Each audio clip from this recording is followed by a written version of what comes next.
Hey, and welcome to the Intact Beyond Transformation Series. I'm Nathan Dale, CEO of Intact Beyond. Thanks very much for joining us. We're a collective of subject matter experts who have all come together to help communities get through this challenging time and thrive beyond. Facilitating today's deep dive is Nicole Watson, and our subject matter expert is Liesl Tesch. Liesl has an amazing personal story. She'll be taking us through resilience and mental health, as well as other things like being bold in your beliefs and how to maintain important rituals. I'll throw it over now to Nicole and Liesl, and once again, thanks for joining us. I'm Nicole Watson, and I'll be facilitating today's deep dive with Liesl Tesch. Hi Liesl, how are you today? I'm very excited to be here, and who knows what's going to come out today. Exactly, as we said, we're going to have dogs in the background, partners walking through. It's all part of working from home, isn't it? It's a really exciting time. It's quite amazing, and to tell you the truth, I'm absolutely loving it. Fantastic. I mean, how has this time affected you and your family and your business? Huge. I mean, as a member of Parliament, I'm at events all the time, and the community is a litmus of what's going on, and I find out all the things that are going wrong that I need to work on and all the secret information, everything, by being out amongst the community. All of a sudden, I have to rely on the Facebook community groups that are, like, especially during this heightened awareness time, call blimey, whilst taking in that world news that we're not meant to be exposing us to, which is my job, to prepare people to come on this journey together. And I mean, coming out the other end, we've come out a lot better off than what we could possibly have imagined at the beginning. So it's been a very challenging disruption and adjustment, but seriously, it's going to be hard going back out there. It really, really is. And I mean, a lot of people that I'm talking to it's just getting used to, this environment. And then it's, well, what next? What does that mean for us? And how are we going to integrate that? So funnily enough, the next series of the webinar 5 and 6, it is focusing on that new era. So everyone will have to tune back in and find out for the next chapter. But look, thank you so much for being here today. Are you okay to give us a bit of an overview of what you'll be talking to? Yeah, I think if I just have just talking about resilience, our mental health in isolation, going through, I think, about possibility, our support structures, the important things we have in life. I think I'll just be flicking through I'll tell you really my life story and then relate it to some of the slides that I've put up there, which is something, it's not just about now, it's about before, but it's also, like you said, about what comes out at the end of all this. So it really is quite an amazing crazy time. And I think resilience is a tough thing, and I think it's something that we've got within us that has come from our upbringing, our life's journey. I started in a caravan off the grid in New Zealand till I was 7 years old, and we ate roadkill and lived with 5 cats, 3 dogs, a pig and a rabbit. So I've lived outside the box and been taught to think possibly differently to everyone else, and had a pretty weird family support structure with domestic violence in the background, one beautiful sister, a really supportive mum, a creative off the Richter, clever dad, and I don't know, a blissful childhood on the waterfront of Lake Macquarie. And then when I was 19, I broke my back in a bicycle accident. So I was riding home from a friend's place, swerved over the wrong side of the road on my mountain bike, hit the gutter, somersaulted over the handlebars and fell about 2 metres onto my bottom. All the vertebrae in my back went one shattered into my spinal cord. As a result, I don't know if you can even see this in there, I'm a wheelchair user with incomplete paraplegia. Check out the ugly bits. But I was found by a nurse and not moved, taken to Sydney, had a 5-hour operation, woke up about 2 weeks later to be told I was never going to walk again, age 19. Slowly got some feeling and movement back in my legs. But whilst I was 2 months in bed, some wheelchair basketballers came in and said, we'd like to try wheelchair basketball. And in 88, nobody even knew what a Paralympic was. And I was a state level school university basketball player. So fell passionately in love with this sport, selected for Australia, and then competed at 5 Paralympics somewhere here. I got them out last night. Where are they? Here they go. 5 Paralympics, the first 2. In Barcelona, we came 7th out of 8. We were hopeless, but I fell in love with Spain. Atlanta, we came 4th, so we're getting better. The next one was Sydney 2000, silver. And I think one of the pictures of my slides is, like, there's not one single photo of me really happy with that silver medal, because you go out to that gold medal game and you don't go out there to lose. So back that up with another silver in Athens, a bronze in Beijing. And then I I'd been living and playing professionally in the men's league in Europe, and I'd come back to Australia and I was a little bit bored, and in amongst it all, there was an invitation to try out for the Sydney to Hobart yacht race. So initially it was like, no, the way that you get killed. But then there was a twilight sail on a 54-foot yacht on Sydney Harbour. And seriously, if you haven't done that, put that on your bucket list. It's beautiful. And so I wheeled down the wharf, and it was really like for me coming home again after growing up on the shores of the lake. Except a bit posher in Rushcutters Bay than out there at Toronto. And it felt like I was coming home. It was beautiful. And there's a camera there saying, how does it feel to be trying out? And I'm like, I am so not. And we went out through the heads and came back in and said, what do I have to do? And I basically spent the next 3 months of training pushing the other people with this, not quite off the boat, but I was faster than the guy who was blind and the guy who had a stroke. And I ended up being selected to sail to Hobart. I mean, the blind guy was by far the best sailor at night. The two guys with no legs on the foredeck of the boat when we're smashing through Bass Strait didn't have any legs to get washed out from underneath them. So we had a ball. The guy with 4 elbows and 7 3/4 fingers was a high-tech navigator, and we actually won our division, which is amazing. One of the Paralympic sailors saw this, rang me and said, do you want to go for a sail on a 2-person boat called a Scud 18? I thought it would just be a bit of fun. I didn't possibly have the vision of quitting basketball and taking up sailing in this search for the Goldie. This Goldie, which is dirty as ever, and you'll see in my pictures how clean it is later on, was possibly the most amazing thing in the whole wide world. And I think my big thing about resilience is never give up on your dreams. So this one took 24 years, and this bit of happiness that I have when I put this around my neck and hold it in my hand is something that's there forever.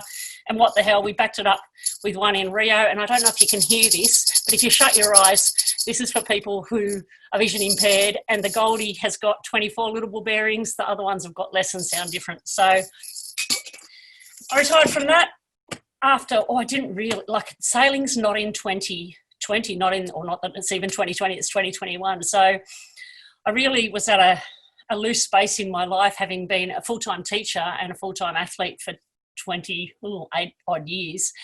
And what do I do now?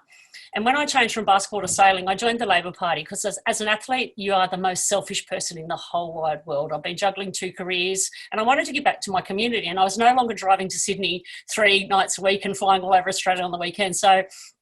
And Labor, I think, gave me my university education. They gave me amazing health, and I think they give equitably to everyone. And I was going to put on my little I Love Human Rights badge this morning, but it's sitting over there somewhere.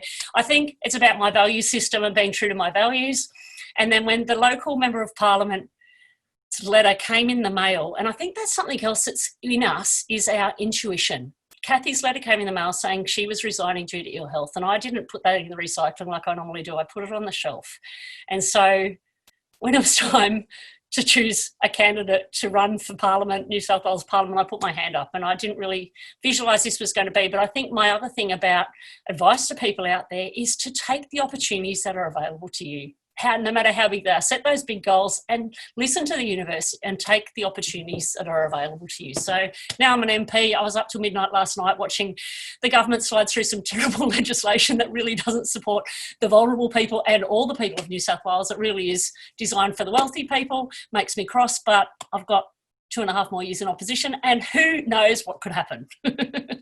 So that's the long and the short of where I'm at, but it's about pushing through all those challenges and knowing that it's possible and doing the perseverance, but also looking in your pocket of what you got in life and what makes you happy, and sticking true and staying true to that happiness. So now we're locked in. That happiness and all that inner strength and all that experience is something that I can draw on to be able to survive and be, and also create. I think this time has given us amazing opportunity to create in our imaginations a future that is different. And when you're in government or when you're in opposition, it's an amazing opportunity to really think about policy development around what's worked at this time and how we can create a different Australia and a different world. So, I'll hand back to you.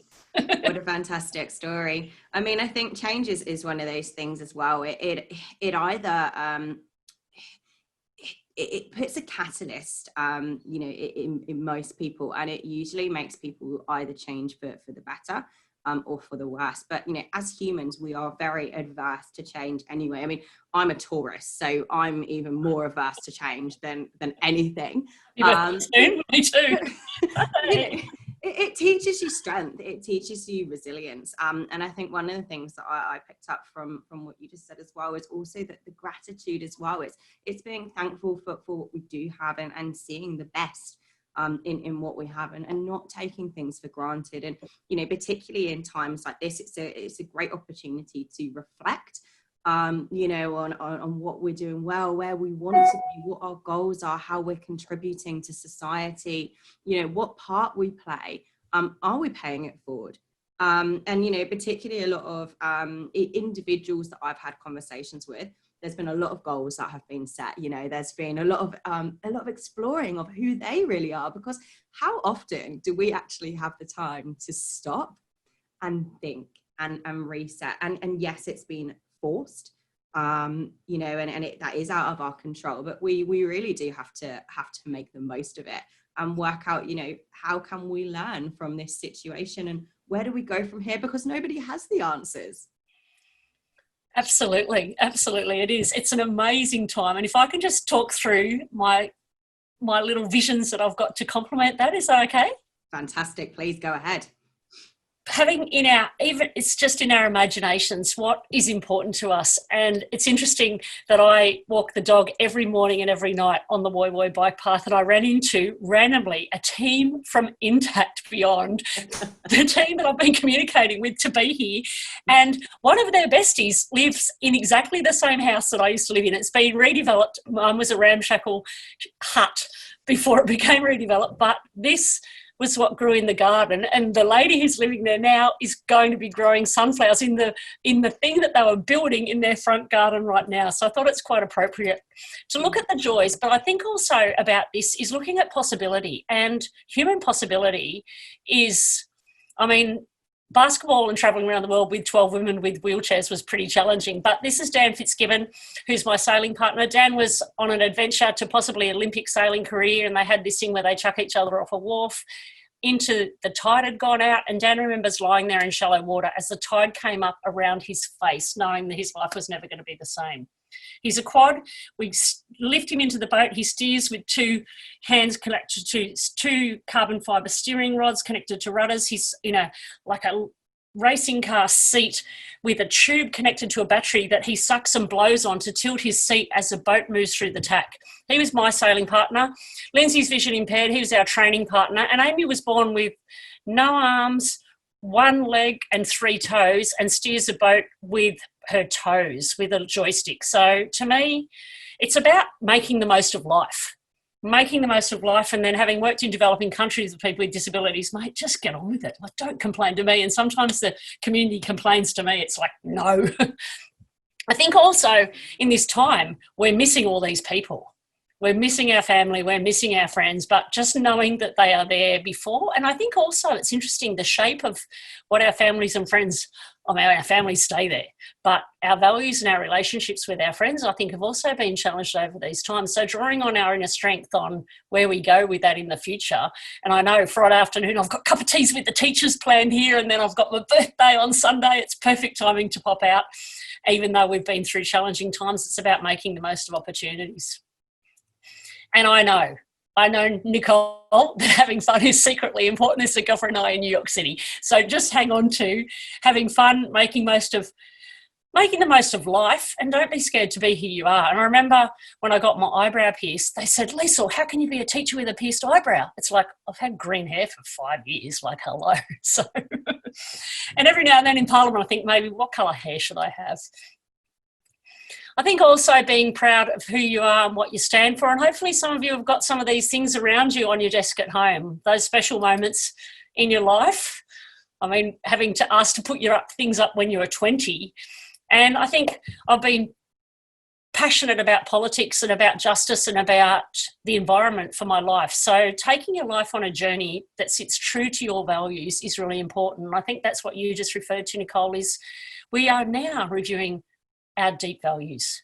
and where we actually should be doing and what is right with us. And I think people are going to be bold about making the changes they need to make in their life to live true to our values. And I think we'll have a different society. If everyone was living true to their values rather than just chasing that buck, we'd probably have a different place. And the buck would look like so much more satisfying. And it's interesting, having fun and being true to my values and supporting a diverse community has always been part of my life. But running into Tanya and Bill, who are now my colleagues, was a pretty interesting thing as part of the one team. So we brought together the Olympians and Paralympians marching in Mardi Gras in support of the GBLT community. And that's a really strong, beautiful memory. I referred to the Goldie before. Just never give up on those goals. Look at that, I'm not even happy in that photo. There's no photos with me happy. Athens is not so happy either. And then it's interesting, coming out with a bronze medal is actually a victory at the end of the games in Beijing. But I was still so determined that I wanted to get that Goldie. And I think taking the chance to embrace those new opportunities, if it's work, if it's play, if it's life, we've got the power now that we're looking deeply to take on those different opportunities that are available to us. Who would have thought that I would be racing a two-person boat? There's Dan strapped into the boat down there. I'm strapped into a seat, so I've got to trim all these little ropes down the front. There's 17 cells. That's the GB team that thought they were going to beat us, and we beat them twice. And sailing there at Rio. When I was a learner, the L plates, the port and starboard, oh my God, to try and get the port and starboard embedded in my head. So I had these fingernails, and I remember doing a TV interview, and the lady, I wanted my little fingers painted, but the lady painted my big fingers. So I did this very rude gesture on television showing everyone. But I didn't quite realise at the time I had to apologise on national television. It was just so worth persevering. So that's London, and then that's Rio de Janeiro. So it was interesting when they said to me, when you go into the parliament, you should get a special person to take a photo of you getting your pin in the parliament. I'm like, mate, I've got a photo of me with a gold medal in front of Sugar Loaf Mountain. Yeah, thanks anyway. And I think it's not just the sporting goals. I mean, Louise Savage is absolutely one of my heroes, and drawing on who our heroes are is always important. And Louise raced over the Sydney Harbour Bridge in 2000 and we couldn't access it. So this is a campaign I've been on, and then all of a sudden I'm in Parliament and the Invictus Games are coming, and it was a perfect time to run a campaign to get access to the Harbour Bridge. So it's pretty nice that next time you cross the Harbour Bridge, say hello to a wheelchair user who might be up there, both ends on the east side. Gorgeous. I think another thing, I've had a ball embracing the inner child. I think I'm a member of Parliament. I got no time to do this, but I think this was the outcome for Anzac Day. But doing those things, we enjoy doing. The creative things are also important. And we don't get any time to do those anymore. And that was, the point. I mean, Brad, who obviously you're with for the webinar, he enjoys baking, and he kind of put it in my head. And I used to do a lot of baking with my grandma, and I ended up baking all these treats. And I've got back into painting and things like that. And I think it's that creativity piece that we just don't have time to do, or we don't prioritize. We've just been able to reconnect with our inner child and our inner creative self. Absolutely. And the cooking that's going on in that little tiny pokey kitchen behind me is absolutely gorgeous, even though we can't get all the ingredients we want. And I think also this has given us the time to say we can do things differently. We've always done them this way, but we can do things differently. And that group of neighbours who are all new to the community, it was such a powerful experience. And so taking some of those changes we've made and working with them to make a better community is something that I think is part of my responsibility. And this is also the inner child. What makes me happy? The garden's beautiful. For my whole life, I've put bunches of flowers on people's desks on Monday mornings, and now put them on their desks on Tuesday mornings. And the urban bees make me happy, calm, and to be able to sit out there with a cuppa and watch those bees in the sunlight is just bliss. It's a meditation. And I think also the rituals, this is the Wai Wai waterfront. It may look like a bunch of sunrises, but every single day I'm out there, and it's an hour in the morning with this little guy. His name's Salty for me. And then there's also a walk every night. Sometimes it's got a beautiful moonrise, but no matter, if I get home 2:30 in the morning, it's still the dog and I are out there in the fresh air, taking time that is outside the normal box. And that's been part of my life before COVID, through COVID, thank goodness, and now after. So just those rituals are so important. And know that you can do new things. Know that you can do big things. Who would have thought thought I'd be a member of parliament. Even sitting down watching the amendments last night in the legislative chamber, I'm like, who would have thought? But it's possible. It's possible to do new things, and they can be big things. And it's pretty exciting time. So I'd just like to say thank you so much for this opportunity. And for me, this opportunity is working, I've got an intern working on a survey about the benefits of working from home. So I actually believe I've written to the planning minister, regional communities such as Gosford, which is where I represent, will benefit so much from people being allowed to work at home. The big buck earners that head down that expressway 2 hours each way, the quality of life for our community that is lost, the families that are disintegrated, domestic violence as a result, the environmental impact, and for me also the challenges of the loss of income due to the loss of tourism in any shape or form are going to be really massive for our little community. So having the tourism spending come from people from working from home in their local community, finishing work at 5 o'clock, or even being out there with me in the sunrise, people I normally see on the train station, learning to use their camera. Let's see if we, from a policy perspective, can hold on to the things that are really good about this. So, definitely, I couldn't agree more. I think mental health, again, is absolutely huge. If we can have a little bit of flexibility, and I'm not saying, I know myself, I work from home a lot. I always have, but I miss the choice of going back to the office. It's the choice that I'm looking for. And, in an ideal world, it would be great to have a mix. It would be great to maybe be able to start a little bit later, to start your work at home, to smash through your calls or your admin at home, get into the office, have your team meetings, have your community, get some of that work done and then leave, or having a flexibility where you go in, I don't know, 3-4 days a week, whatever that might be. I just think it needs to be completely looked at, because as you very rightly said, the benefits that we've seen from this, worldwide experiment, which, is effectively what it is, they have been huge. And, there have been, a lot of issues and a lot of downfalls and a lot of negatives as well. But we need to take the positives and run with them and keep those, but also take the positives from previous. Like you said, you haven't changed your rituals. I am guilty, I must say. There have been times yesterday and the day before where I think I left the house to get a coffee. I didn't go for a walk. I am still finding it tough to switch off. And I think I just need to make sure that I'm locking it in and I commit to it. And I think it's just being accountable. Saying to my partner, let's switch off. Let's go for a walk now for half an hour. Let's switch off. Let's go and sit on the balcony and have our coffee and watch a sunrise. Let's not look at those emails. And it's the same when you're working in the office. It's very easy to to spend all day and all night on your mobile, on your laptop, and answering emails. But we need that balance.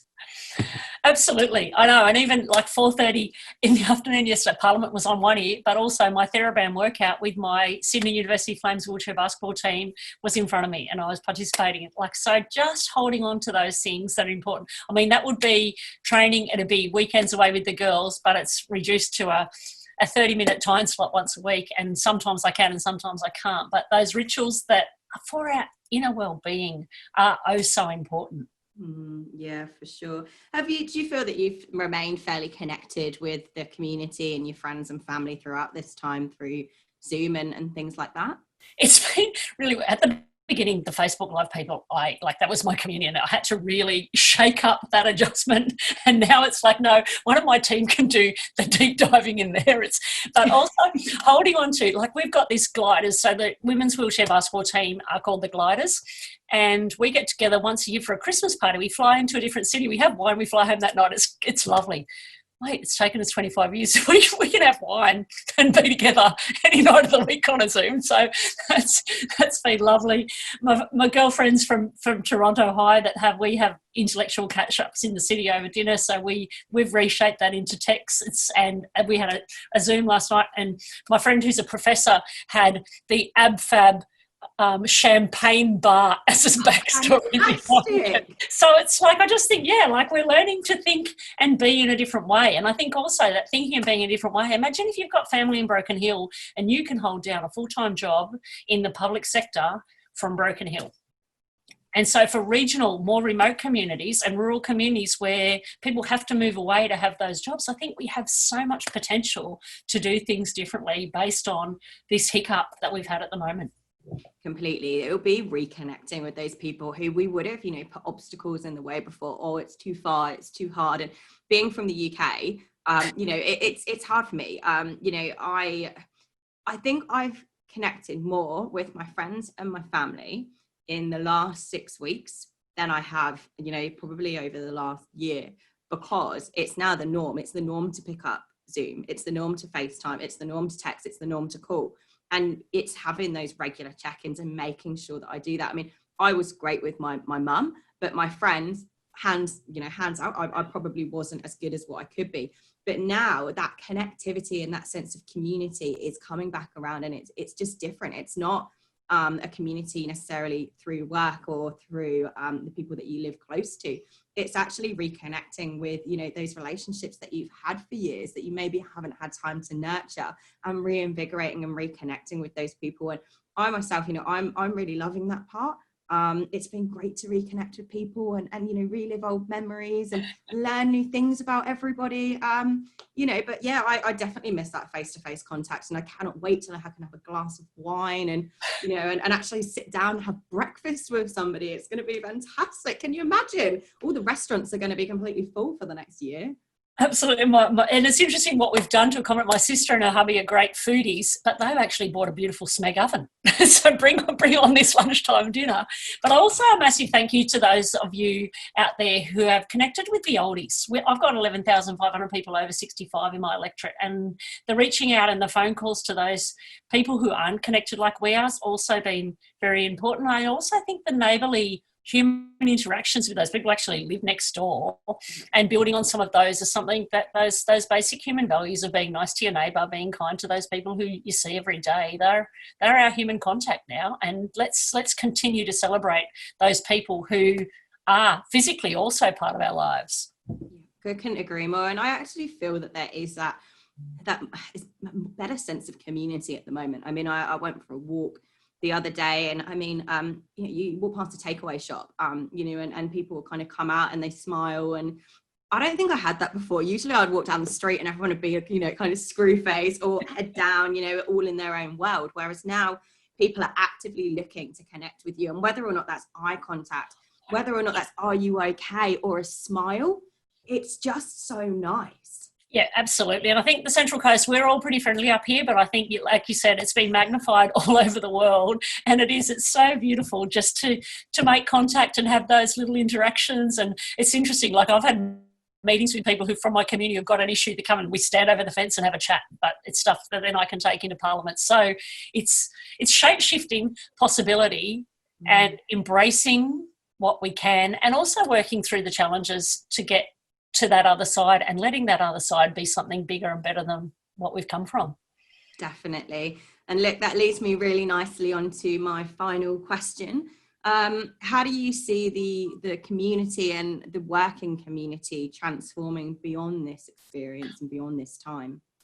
I actually think we've got a massive possibility. There's people who are going to go with absolute confidence to their supervisors, the employees, who are going to say, yes, there's a huge possible shift in the real estate market in the big city that we don't need anymore.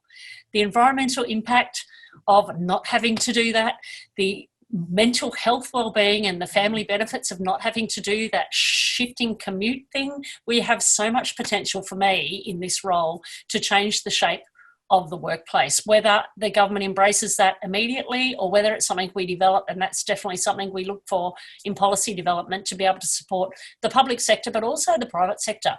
From the Central Coast, we've got about 250 people who work in each of the big four banks. If we can have them continuing to work a few days a week in this community, the financial injection into our local community is also really important. So for me, there's so much potential to change the shape of work, and we thank Intact Beyond for supporting us in changing the shape of work and encouraging people to embrace what is possible.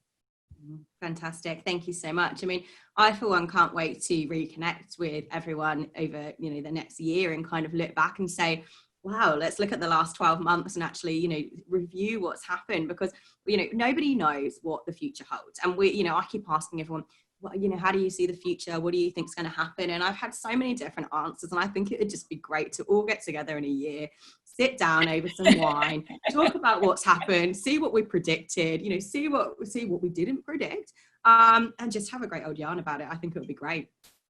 Absolutely, and I wish all of you the very best on that journey. And let's check in again in a year's time and see what it really looks like. And let's then push for the changes we can also see into the future. Definitely. Well, look, thank you very much on behalf of the Intact Beyond team. Thank you so much for your time. Thank you so much. Have a beautiful day.